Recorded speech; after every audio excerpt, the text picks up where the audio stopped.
Yes, so let's grab a really quick studio tour. This is outside the studio or outside the production room from the garage. And then you, of course, approach the door and open it. It's a bit of a step up here. And there's some messy bits in here because I had all the chairs moved up for cleaning yesterday after the weekend. So all the cleaning materials, cloth, everything, chairs turned upside down for the robot vacuum to make room for that to do its thing. There's the main production PCs. There's two of them down here with the messy wires going around behind it, so we don't have to have all the messy wires everywhere and fall on those. So all the wires are kept behind the two PCs. Got the two 4-inch screens for PC1. That is the main production PC. So this is the one that's running OBS, that's grabbing the shots directly from the game. That one then sends the images to the PC on top, which overlays sound from commentators, everything that is not the main game or game footage is what this one does. In the middle of uploading, rendering and uploading some hour-by-hour video from the race itself.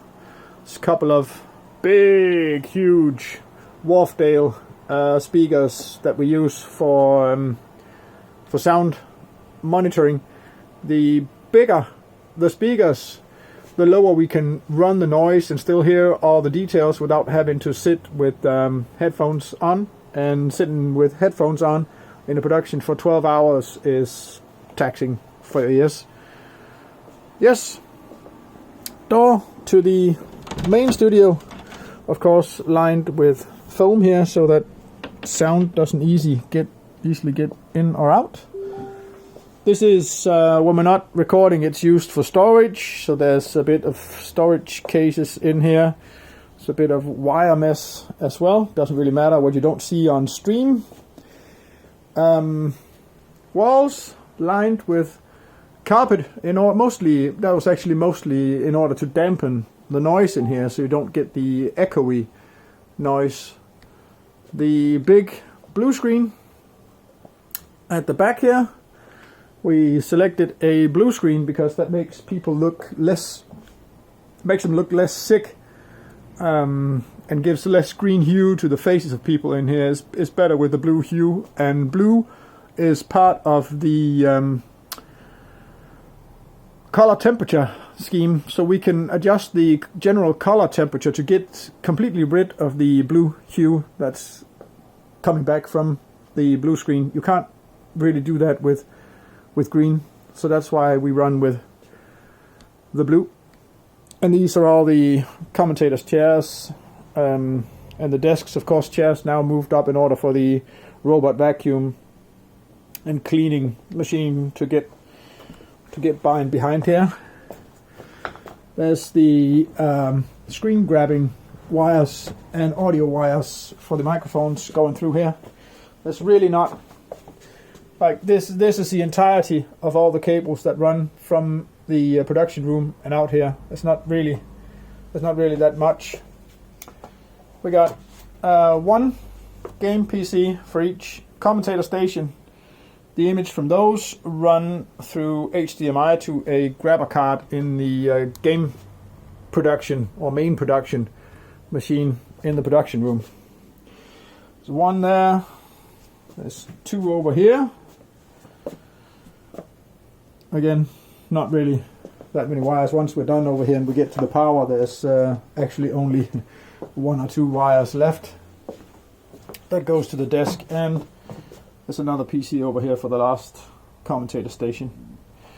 We did once have the audio monitoring feedback running through to in here to this splitter box, and then splitting out to headphones for each of the commentators. But now we got a couple of really large speakers in here as well, and then we're running an old Sony receiver to run those speakers, and then we can control. If we start to get feedback, we can adjust the whole thing from the mixer out here in the production room.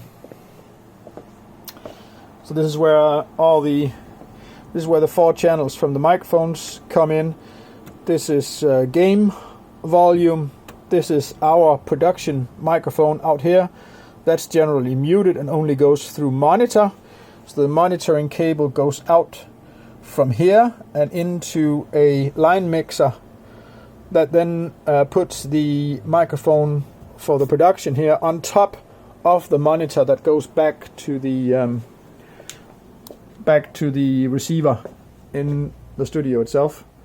We've got and it's not a plan to continue with this, but we didn't have any more HDMI imports in the grabber card, so we had to go with cameras on USB, and the best cameras that we can get on USB are these Logitech Brio cameras, and especially 3 or 4 years ago when we bought them. The problem is, though, you can see this one being taken apart. The problem is this plug behind here, when it's been plugged and unplugged enough times, that sort of starts to degrade, and this one is in the process of being resoldered and refixed.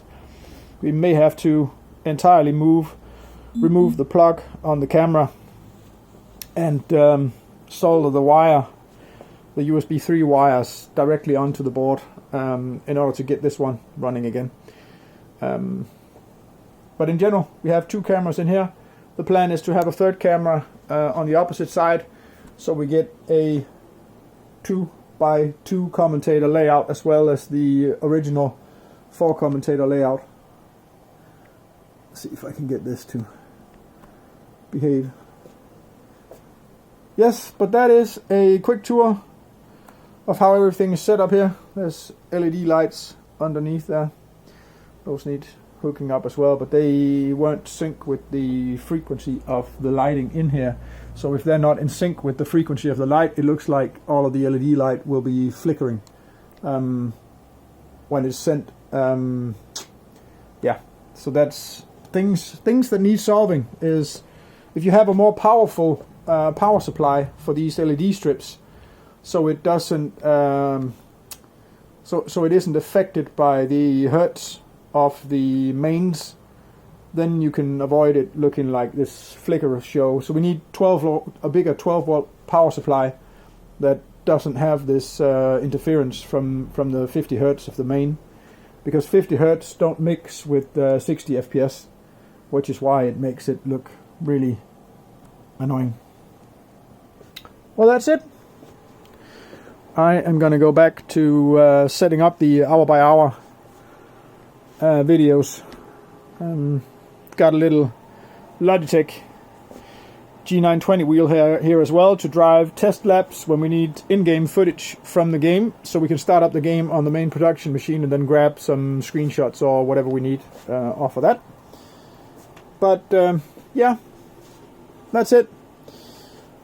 That's the story of how it goes down in the GTR24H studio. Of course, we got the fridge over here as well. So there's freezer on top, and this has ice in it normally.